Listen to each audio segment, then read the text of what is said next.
Some of you may know that I'm working on my doctorate with Pastor Rob. I have to call him Dr. Nash at Mercer University.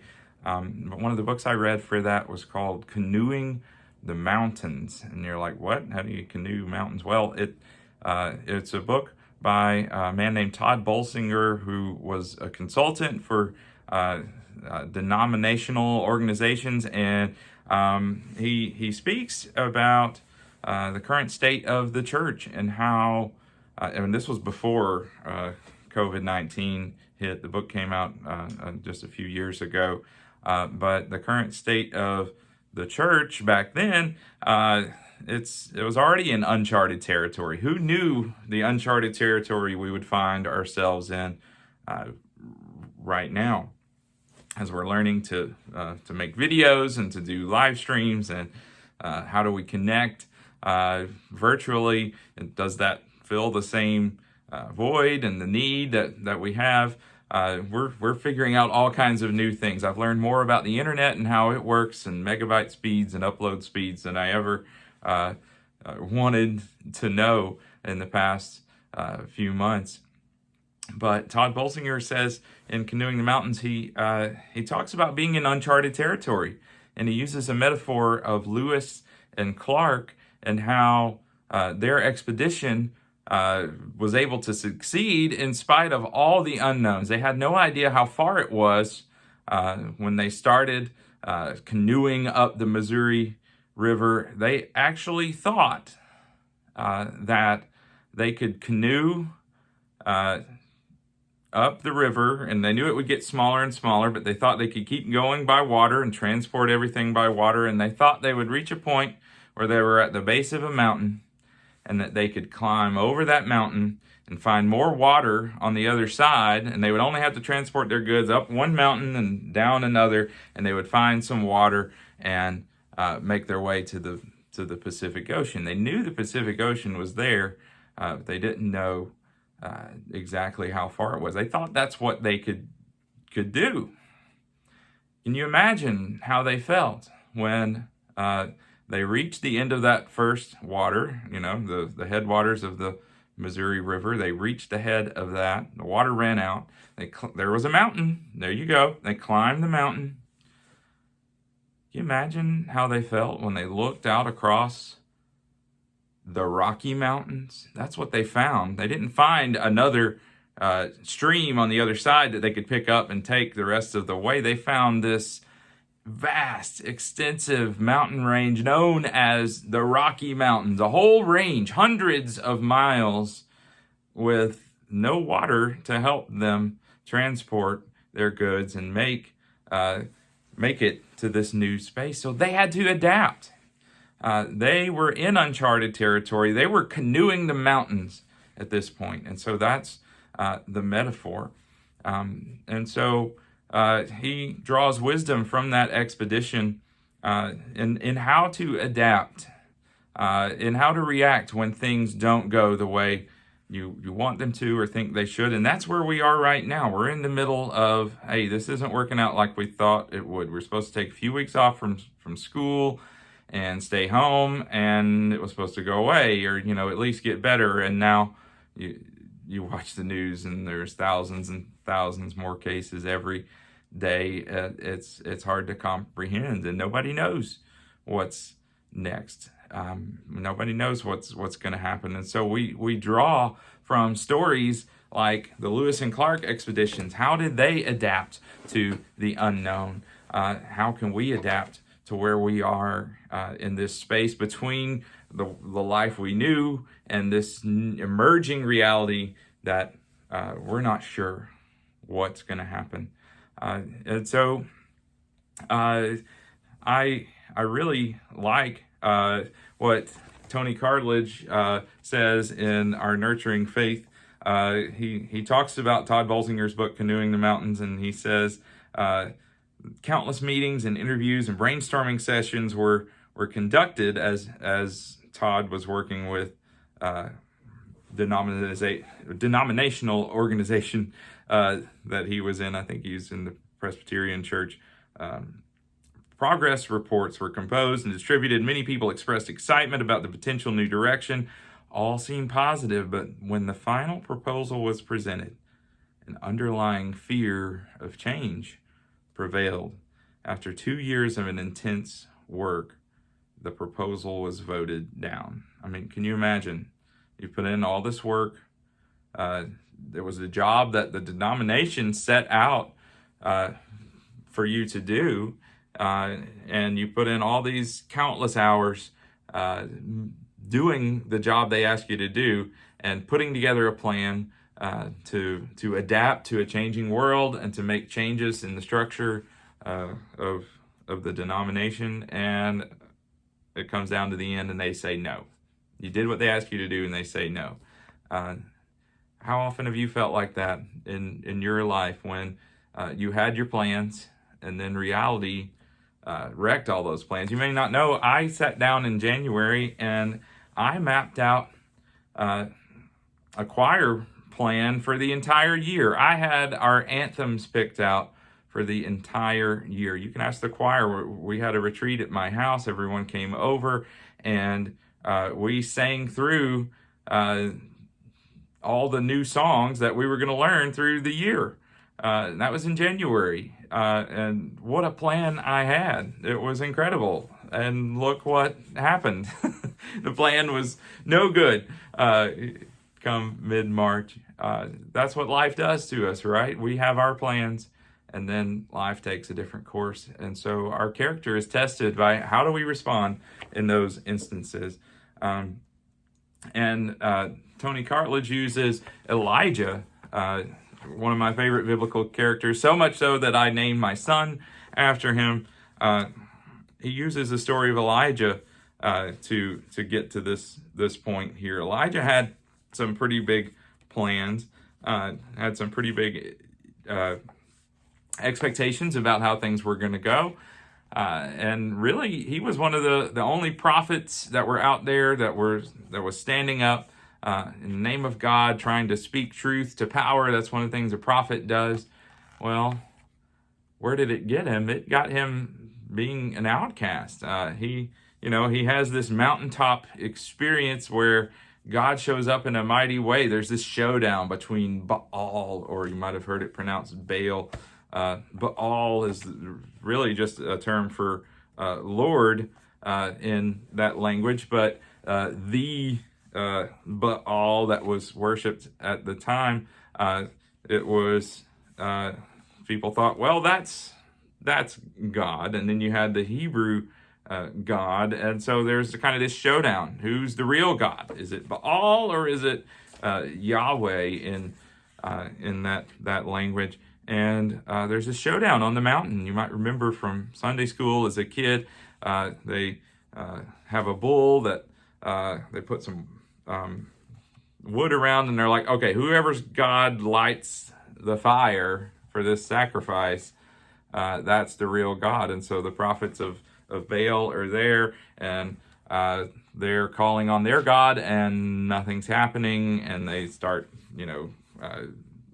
cutting themselves, trying to get the God's attention. Elijah starts taunting them, making fun of them. Maybe he's asleep. Maybe your God's gone to the bathroom, something. It must be going on. He must be busy.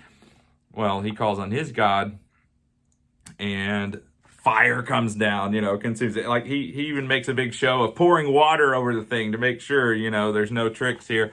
And it doesn't matter. The fire comes down from heaven, consumes this sacrifice. Well, then he gets a little overzealous, and he kills those prophets that are there. He kind of just gets on the bad side of the rulers in that day, and so he's forced into exile. There's a ransom on his life there. If he, people are out to get him. The rulers of the day, Jezebel, I believe it was, are after him, and so he has to run and hide. He feels all alone. This is not how it's supposed to be. I'm the prophet of God. I'm the only one standing up for you, God, and yet you let this happen? Why? Why did you let this happen? My plans, this is not in my plans. This is not the way it's supposed to go. This is not the way it's supposed to be. And so in the middle of that, he's in this cave and waiting on God to show up. And he even has this messenger who says, come stand on the mountain before God, for the Lord is about to pass by. So he has this kind of messenger who tells him God's coming. So you go and wait. And it's one of my favorite passages in Scripture. And he remains in the cave. He doesn't go stand on the mountain. He remains in the cave. And this howling wind blows past. This dramatic, mighty thing is happening.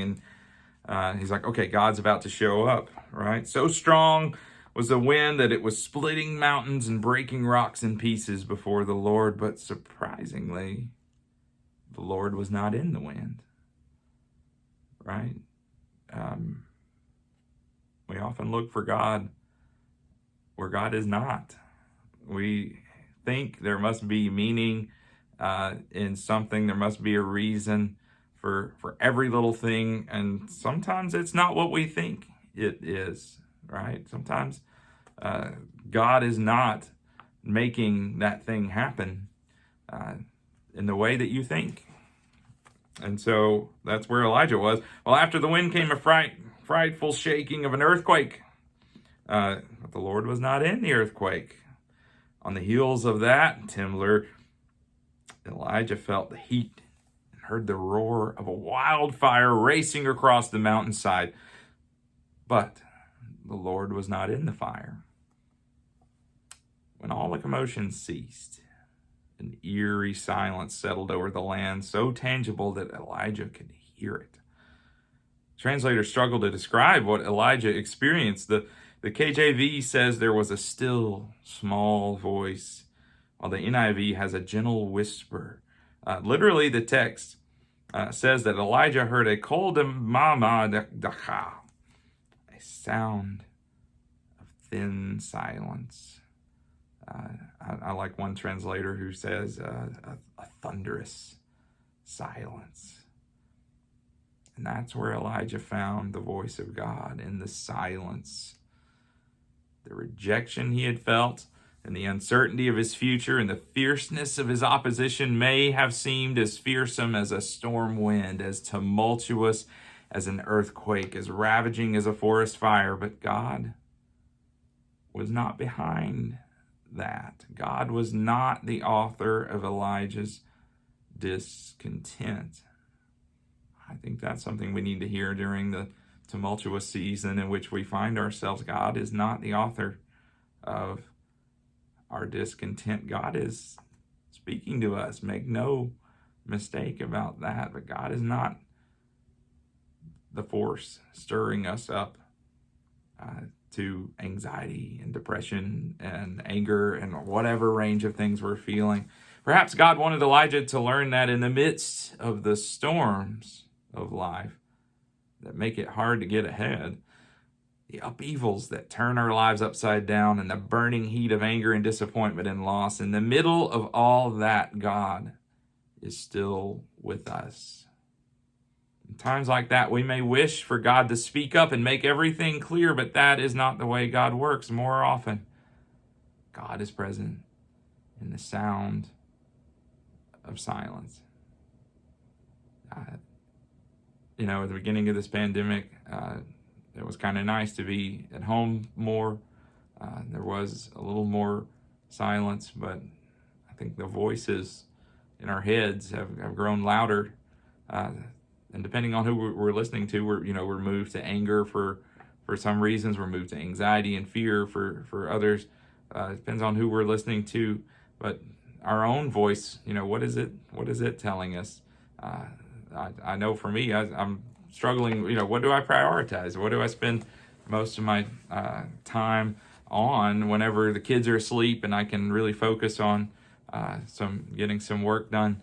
What's and that creates some anxiety in me. What needs to be done? And so I forget to listen, to just be with God.